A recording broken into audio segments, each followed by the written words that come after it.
When did you start seriously collecting American history? I started when I was about 10 years old. I would see a document. I'd ask people for, important letters. And I went through some old papers up in my grandfather's house up in northern Virginia, a place called Millwood, located between Burrville and Winchester.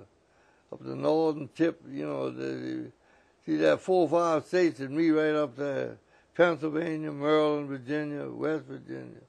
West Virginia, of course, was designated in December of 1861. It broke away because, you see, they didn't have the plantation set up in northern Virginia, so they would have the master would have a big house. They'd have mostly personal servants, who took care of them, their personal needs, and also the gardens and whatnot. But none of the big cotton plantations, because you couldn't grow that kind of product up in northern, cold northern Virginia. I understand that it wasn't until you were in your late 30s or early 40s that you really had the kind of resources where you could start seriously collecting. Well, I started asking for documents and letters, and then, as I started saying, the day Wilder became governor of Virginia, the first black governor of any state elected, thanks to a dear friend of mine, as well as Governor Wilder, the first and only black governor, in the history of this country, of any state, see. And she was Douglas Freeman, who was a great Pulitzer Prize winning author, The Life of George Washington and of Jefferson. See. He wrote two Pulitzer Prize books, prize-winning books. Now, I understand that one of the first major pieces that you collected was a letter from President Lincoln? Yeah.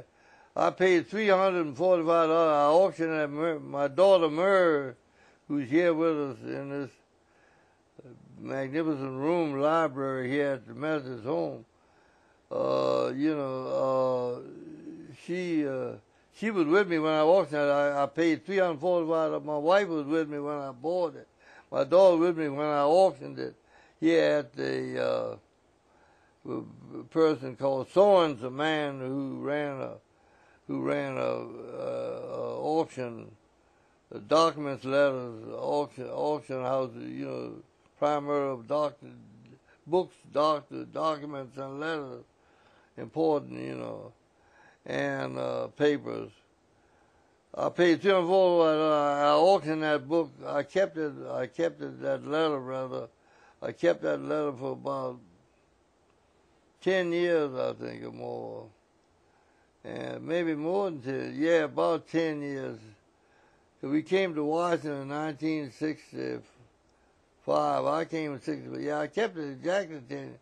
I got $4,500 for it. Wow. So I said, well, this is great. I collected anyway. And so now back about 18 years ago, yeah, just it really was about 20 years ago now. The archive, the Smithsonian sent 3 of the staff members out to Millwood, my father and grandfather's homes out there, and they spent 2 days, I believe. My wife is in there. She can verify. They spent 2 days copying letters and documents. They're on microfilm. I wish you'd get a copy of that. I don't know whether. I know the Smithsonian has copies of you with the Smithsonian. Yeah. I understand that you had. Oh, okay. All right. And also the benchmark. Sir, can I just? What's that? Yeah, we're going to bring some. Okay. we're all set. Okay. I understand that you actually had 1,500 items Yeah, that were microfilmed for the National Archives. That's right. 1,500. And they gave me four copies of that microfilm, and I gave them all to the Institute. I gave one to the Winchester Public Library. I gave one to the Clark County of Millwood, located in Clark County. I gave them the Historical Society a copy. I gave Shenandoah University a copy. But I think Virginia Union University in Richmond a copy. Most of my relatives finished Virginia Union in Richmond because we were Virginians, and most of them lived in Richmond or near Richmond.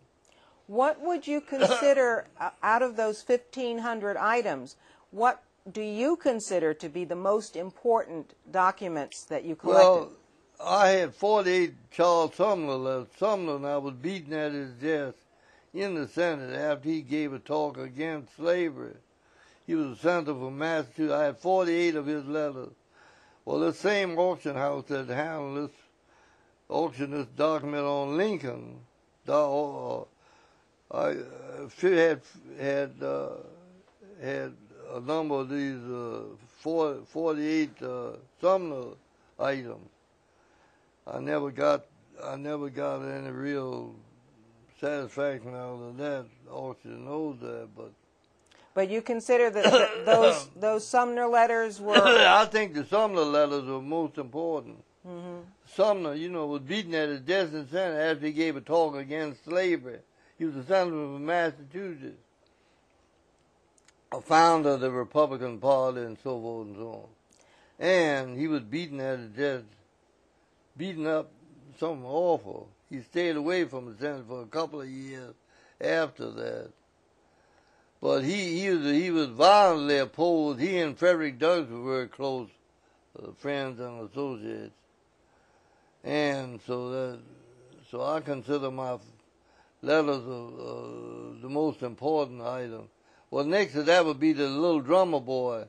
Now, I bought another letter which told about the Little Drummer Boy. They had kids as young as 12 years old serving as buglers and drummers. When they go into battle, they'd beat the drums, and then they'd blow the bugles to wake them up in the morning. Mm-hmm. And they can't get them up. I can't get them up in the morning. That's the words that somebody added to that little So I consider that, because I paid $40 for that letter in 1950 something, and I auctioned it about 40 years later, and I got $11,000 for that letter. Wow. But because Hollywood was bidding against it. Really? But what happened? John Sellers of the Smithsonian? Yeah. Mm-hmm. John suggested I place that letter with a man, the Rail Splitter auction house in New York, and that's what. So I gave the money away, see, because I don't want food with tax problems. IRS, there's arms of it. It's almost like trying to box with God to box with IRS. Your arms are always too short to box. I heard a preacher say that once. Right. Arms too short to box it. So right. I gave the money to relatives and friends, and to a number of organizations like the disabled veterans and so forth and so on.